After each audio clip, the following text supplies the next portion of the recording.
Hi friends, இப்போ நம்ம பாக்கியலட்சுமி பார்க்க போகிறோம். பாக்கியலட்சுமியில் நம்ம பாக்கியா வழக்கம் போல் வாக்கிங் போகலான்னு சொல்லிட்டு வெளியே வந்தால் வாக்கிங் போகிற இடத்துல எல்லாருமே வந்துட்டு என்னாச்சு ஈஸ்வரி பாட்டிக்கு ஏன் அரெஸ்ட் பண்ணாங்கன்னு சொல்லிட்டு 92 பேச்சு பேசுகிறாங்க. அது மட்டும் இல்லைங்க, 4 பேர் 4 விதமாக பேசுவாங்களா, அது இந்த டைமில் தாங்க நடக்கும்.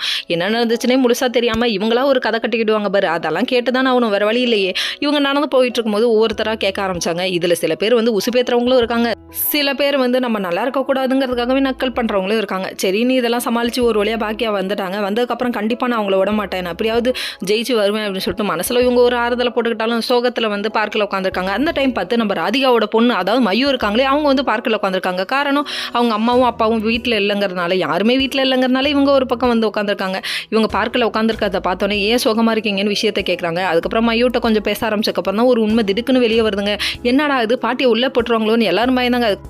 அதுக்கப்புறம் நம்ம மையூ சொல்லி தாங்க விஷயமே தெரியுது. அதாவது எங்கள் அம்மா இருக்காங்களே, அவங்க பூஜாடியில் காலை வச்சு கீழே விழுந்து தான் ஆண்டி இது மாதிரி ஆச்சு, நான் பார்த்தேன் ஆண்டின்னு சொல்லிட்டாங்க. உடனே சந்தோஷத்தில் போய் பழனி சார் இவங்களும் போய் வக்கீல் சார்கிட்ட கேட்க, வக்கீல் சார் அவங்க பொண்ணு வந்து கோர்ட்டில் சாட்சி சொல்லணும் அப்படிங்கிறாங்க. அது எப்படிங்க முடியும், குழந்தை எப்படிங்க கூட்டாருதுன்னு நினைக்கிறாங்க. அதுக்கப்புறம் கண்டிப்பாக இதுக்கு ஒரு வழி பிறக்கும்னு சொல்லிட்டு வீட்டில் வந்து சோகமாக உட்காந்துருக்காங்க.